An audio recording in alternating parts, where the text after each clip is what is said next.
Welcome once again to Lehto's Law. Here's Steve Lehto. Got a whole bunch of issues. I shot a video yesterday, okay?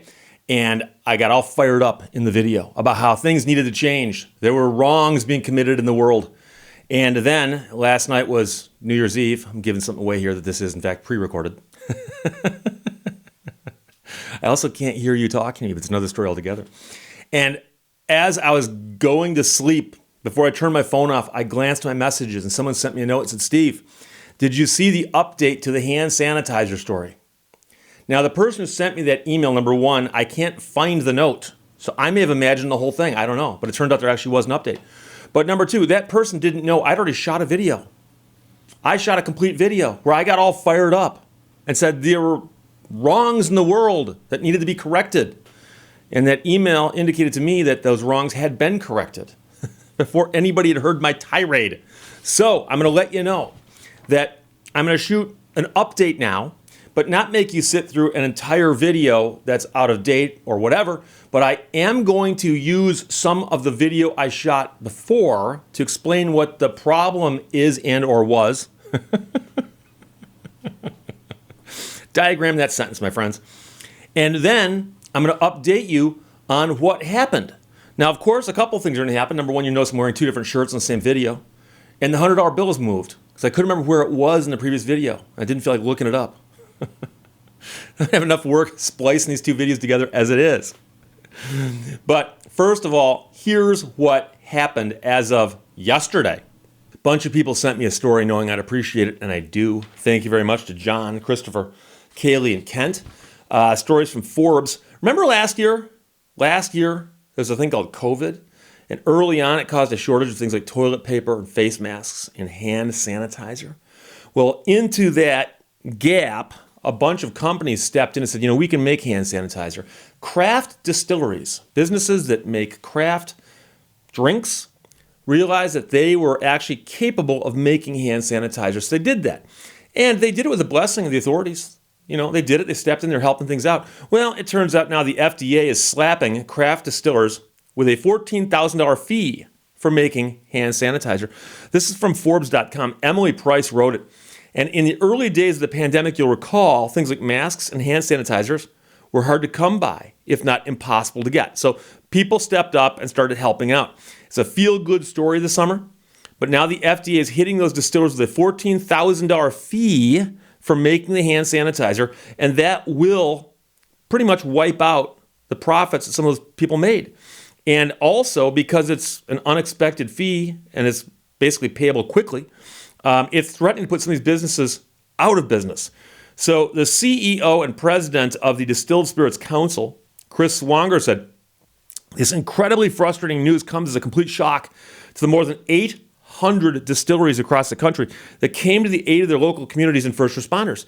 800 businesses stepped up to do this. And now, of course, this unexpected fee serves to punish already struggling distilleries who jumped in at a time of need to do the right thing.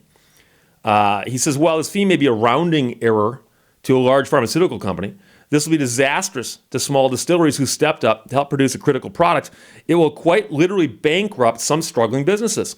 We are urging the FDA to immediately waive the fees for distillers who are producing hand sanitizer on a temporary basis to help combat the pandemic pursuant to the FDA's temporary policy. So they could waive it if they want to, but it's the government. And now, here's what happened as of this morning. So I'm getting this story. It was sent to me by Randall, I believe. And I couldn't find the note that he sent me, but there it is. I wrote it down. So it was a late night last night. I stayed up to do the countdown on my channel, but another story altogether. From Reason.com, Jacob Greer wrote it. In a last-minute reversal, the HHS voids the FDA fees on distillers who produced emergency hand sanitizer. Thanks to coverage at Reason and pushback from the industry, the federal government voided the $14,000 fees on do-good or craft distillers just in time for the new year. One of the problems that I had, that I was complaining about, was that they basically told these people, you got 2 days and pay us a bunch of money, and if you don't respond within 2 days, you'll also have to pay us a bunch of money for next year. So It's been a whirlwind 24 hours for American craft distillers, but 2020 is ending with some good news thanks to media coverage, including here at Reason and Steve Lehto, who tried to put a video up but didn't get it up in time, of an unexpected and substantial fee imposed by the FDA on distillers. The federal government has reversed course on what would have been a devastating blow to small businesses. Late today, however, the Department of Health and Human Services reversed the policy. In a statement posted to Twitter, the chief of staff there said small businesses who stepped up to fight COVID-19 should be applauded by their government, not taxed for doing so. I'm pleased to announce we have directed the FDA to cease enforcement of these arbitrary surprise user fees. Happy New Year, distilleries, and cheers to you for helping keep us safe. There was a longer statement from the HHS that they released later. Probably wouldn't fit on Twitter directly. This action was not cleared by HHS leadership, who only learned of it through media reports late yesterday. HHS leadership convened an emergency meeting late last night to discuss the matter and requested an immediate legal review. The HHS Office of the General Counsel has reviewed the matter and determined the manner in which the fees were announced and issued has the force and effect of a legislative rule. Only the Secretary of the HHS has the authority to issue legislative rules, and he never would have authorized such an action during a time in which the department is maximizing its regulatory flexibility to empower Americans to confront and defeat COVID-19. They went on to say because HHS OGC, Office of General Counsel, has determined the notice is really a legislative rule and that no one at FDA has been delegated authority to issue such a rule, the notice is void. HHS leadership, based on this legal opinion, has ordered the Federal Register note to be withdrawn from the Federal Register, meaning these surprise user fees will not need to be paid. So the news is greeted with relief, as you can imagine, from those in the craft distilling industry. Becky Harris, president of the American Craft Spirits Association, says, I'm immensely appreciative of the outreach and quick action of HHS leadership, especially Chief of Staff Brian Harrison. Aaron Berg of Callaway Spirits in Paso Robles, California, struck a similar note. The FDA's announcement at the beginning of the week was set to wipe out our holiday season profit. But there are still some concerns that remain, such as whether distilleries will be charged if they continue making sanitizer in 2021. But he's grateful for the outcome. Thanks to speaking out and fighting the power, we found ourselves the recipients of a New Year's miracle. Hey, it's a Festivus miracle. Thank you to all who stood up for us. Our voices were clearly heard. So Jacob Greer wrote that update for Reason, and they put it up about 9:45 last night. And I did a countdown on my channel, a premiere, and you can see it. It's just the 2020 top 10 videos of last year. So I was busy doing that last night. And then immediately after that, I had to register for the Free Press Marathon, which I run every year, but it got canceled last year, so I registered for this upcoming year. And so I was very, very busy and discombobulated. And I'm not a late night person. I rarely stay up past midnight. I didn't even know it gets dark outside. That's how early I go to bed. So I was very happy to see this happen. This is so good because it was such a crazy idea that you ask for people to help out in an emergency. They help out, and then you say, oh, by the way, it's going to cost you a bunch of money to where you'll be sorry you helped. You don't ever want to do that as a policy. Whenever you're in a position and you ask people for help, do not punish them later for helping you. Our society will be a better place if people get rewarded and treated well after they've helped you. That's how we make this world a better place. And here we are in a new year. Maybe we could start working on making this place better for all of us. Okay? I can dream, can't I? So Randall, thanks for sending me the note. If anybody else sent me the update, I appreciate that also. The original story was sent to me by John, Christian, Kaylee, and Kent. That was a story I got out of Forbes.com. So again, the HHS has reversed itself, and the craft distillers do not have to pay the exorbitant fees for having participated in helping out the community. So there you go. Questions or comments, put them below. Let's talk to you later.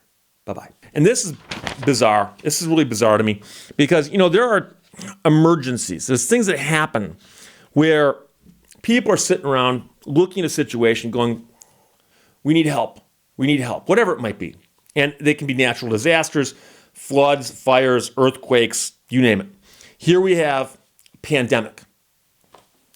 And there's massive shortages. And it's not stuff that are luxuries. It's not stuff that we can, the hand sanitizer is something that people need, especially people who are, on the front lines.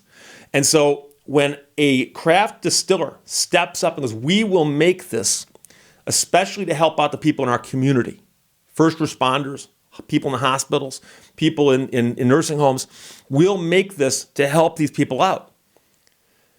If somebody were to say, by the way, do you understand if you step up and do that right now, you're going to get hit with a surprise $14,000 fee along with another $9,000 fee, such that we're going to notify you at the end of December, and you have to pay the $24,000, $23,000 by February.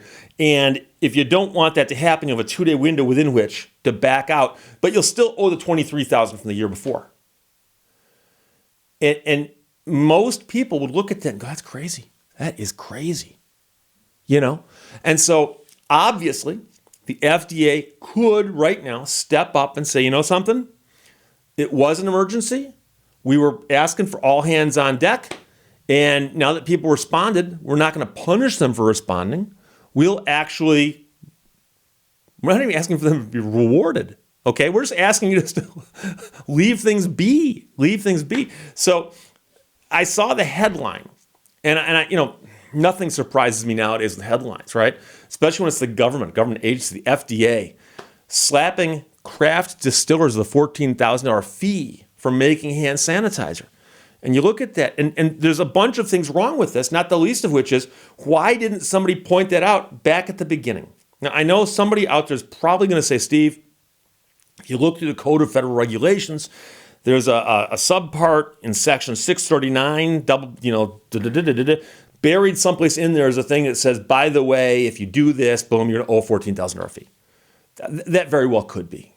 But there was a time, there had to be a time a while back, last year, there had to be a time where somebody who knew that this was going to happen could have stepped up and said, by the way, we have an issue. We're asking people to step in here and do a huge service to their community. Unfortunately, there's a law on the books that says it's going to cost them $14,000 to do that. So we need to do one of two things. Tell them all this is going to happen to them and see if they'll do it, or get a waiver of some sort to where that won't happen. And most people would say, it's an emergency. This is a situation where we want all hands on deck. You don't want to punish the people who show up on deck when you've called for all hands on deck. That's how that works. So I certainly hope that by giving some attention to this problem, that we can shine a light on it. And maybe, not, again, this is crazy to think of these kind of things these days, but maybe something will get fixed. Maybe somebody will go, something, this is wrong. We shouldn't be doing this. Thank you for watching Lehto's Law. I used to be disgusted. Now I try to be amused.